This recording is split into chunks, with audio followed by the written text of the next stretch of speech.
361 is a brand that I've seen at race expos for a few years now, but I've never had a chance to try any of their shoes until now. This is a 361 Eleos, and it's time to take it for a run.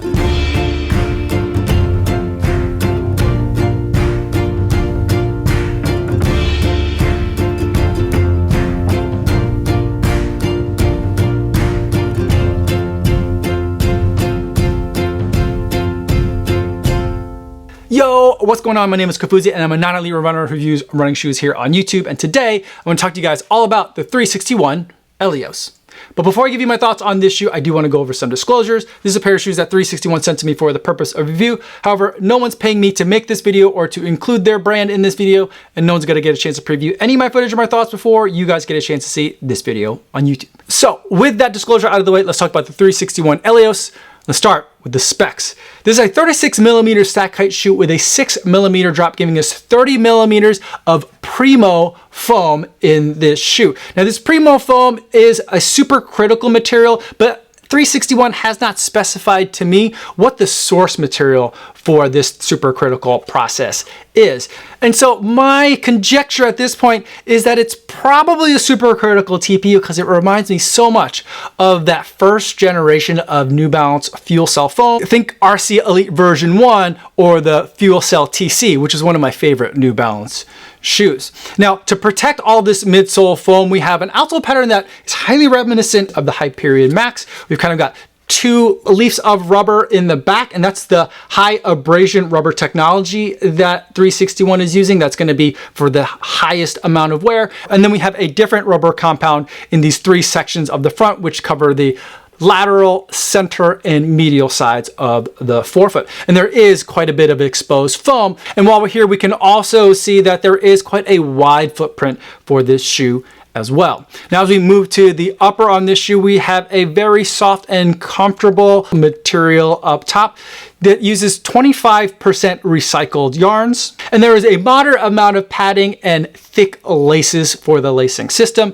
And that plushness extends into the heel cup and into the heel collar, as there is quite a bit of padding up here to make it feel nice and plush for that step in. When you are stepping into this shoe, you're stepping onto an Ortholite insert, which is very comfortable as well. And that uses 20% recycled content. Altogether, this shoe comes in at a respectable weight, stated at 9.9 ounces, but for me and my size 9, I weighed it myself at 9.6 ounces or 272 grams. Now that we've gone over the syllabus, let's talk about what it's like to actually run in the shoe. I gotta tell you, this shoe was a pleasant surprise. Instantly, it's one of my favorite Max Cushion shoes of the year. There is such an incredible softness to the shoe that I found surprising and also very welcome. I took it out for some easy runs and some longer easy runs and just really enjoyed that squishy sensation in the shoe. But the best part about it is that it's not a mushy shoe. And so I feel like squish is the amount of compression that the shoe has. And I feel like this shoe compresses like crazy, almost like a crumple zone. But mushiness is when that crumple doesn't decrumple or doesn't decompress. And this shoe doesn't have that problem. It kind of actually feels like there's two foams to the shoe. There's a part of the shoe that kind of compresses really quickly and gives you that sensation of intense softness. And then there's a much more dense section or a portion of the foam that behaves in a much more dense type of fashion where there isn't as much compression and it's more responsive. So it's kind of like giving you that little spring and bounce back to get past all that layer of super squishy foam to give you a nice sense of decompression as well. And I think that works fantastically for the paces at which I think the shoe was designed. And that again is easy runs, recovery runs, and longer runs, whether it's long, slow distance, or even if you're going to pick up the pace just a little bit. And I think another thing that really helps with this shoe accomplish what it's set out to do is two things. One is that it has a very aggressive rocker up front. In other words, the shoe curls up quite a bit. And the way that kind of feels is it's almost as if you're stepping off the edge of a curb. The back of the shoe lifts up as your toes kind of feel like they're dipping down into the ground. It's a feature we see in a lot of shoes these days, especially if there's a lot of foam that the shoe is trying to wrangle. And the 361 Eleos does it really well here, combining a bunch of foam with a comfortable 6mm drop and that aggressive rocker. Now, the other thing that helps kind of control some of this foam and the intense squishiness that it has is the fact that it has that wide footprint. And that's a feature we've seen in a lot of shoes this year. Sometimes I want to see it and enjoy it, sometimes I don't. In this shoe, I enjoy seeing this wide footprint because it makes this shoe be able to be really squishy without being unstable and without relying on harsh stability elements that you might see in more traditional stability shoes. Now, I'm not saying that this is a stability shoe, but it's not going to be overly unstable as it could have been given the nature of the foam that they're using. And I did mention that the shoe could pick up the pace a little bit. I'm not sure that I would use it for a very tough marathon workout, for example, like a long run with a bunch of marathon miles in it. And that's primarily because the shoe isn't the lightest shoe. It's not heavy by any means, but there is a lot of shoe there.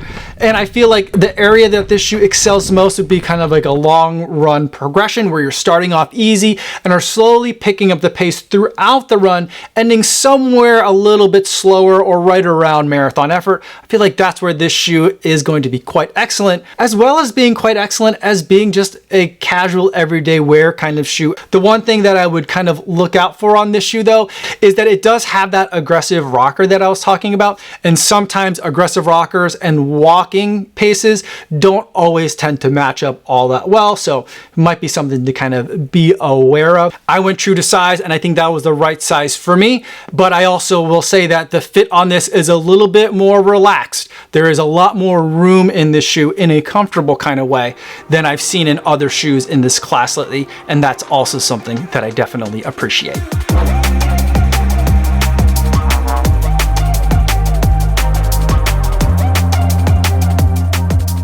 Now, this is the normal part of the video where I would take a shoe like the 361 Eleos and try to fit it in and explain it to you guys in context to the rest of the shoes in the 361 lineup. But like I said at the top of the video, this is the first 361 shoe that I've ever run in, so I can't really do that to you guys. So instead, what I'll ask you guys to do is make sure you hit that subscribe button and let me know in the comments which 361 shoe you'd like for me to review next. Now let's wrap up the video by talking about the buying guide and some alternatives. The 361 Eleos is available now for $145, and I think that's an absolute bargain.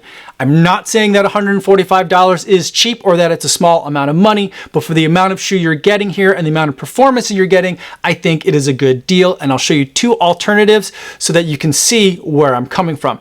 I think that the shoe that the 361 is targeting, both in the way that the foam is shaped, the way that the heel cup is upholstered, and the way that the upper is designed, is going to be from ASICS, and that's going to be the Nimbus 26. I think that these two shoes are trying to deliver a very similar experience. I'd say the differences between these two shoes are that the 361 is a little bit better at picking up the pace. So if you want to add some slightly faster miles to your long run, I'd go with the 361. But if you're looking for more comfort, more chill, and more stability, then I would stick with the Nimbus 26. You're going to pay for that though, because the Nimbus 26 retails at $160, so it's $15 more expensive. Now, the next shoe that I'm going to talk about, I think is the closest in terms of the experience that they deliver to each other, and that's going to be from On, and that's the On Cloudecplise. I feel like this shoe also is very comfortable, has a really nice softness to it, but also has a nice spring. I'm not sure that I want to take it for my biggest marathon workout, but for a lot of progression runs, the On Cloudecplise is going to be a really fun to be able to do that. I also think that this is a much better shoe for casual wear, and it's also more stable than the 361 Eleos is going to be, but you're going to be paying for those attributes if you go with the On Cloudecplise, because this shoe comes in at $180, so $35 more expensive than the 361 Eleos. So those are my thoughts on the 361 Eleos. I feel like if you guys have been sleeping on this brand like I have, I feel like now is a really good time to check them out, because this Eleos is instantly one of my favorite max cushion shoes of the year. If you have any other questions about this shoe, feel free to put them in the comments down below, or better yet, stop by the live stream that I do over on the Kofuzi Run Club channel. I'd love to talk to you guys over there in the chat. That's all I have for today, everybody. Thanks so much for making it all the way to the end of this video. Hopefully you guys are staying safe out there on your runs, and I will see you in the next one. Yo, what's going on?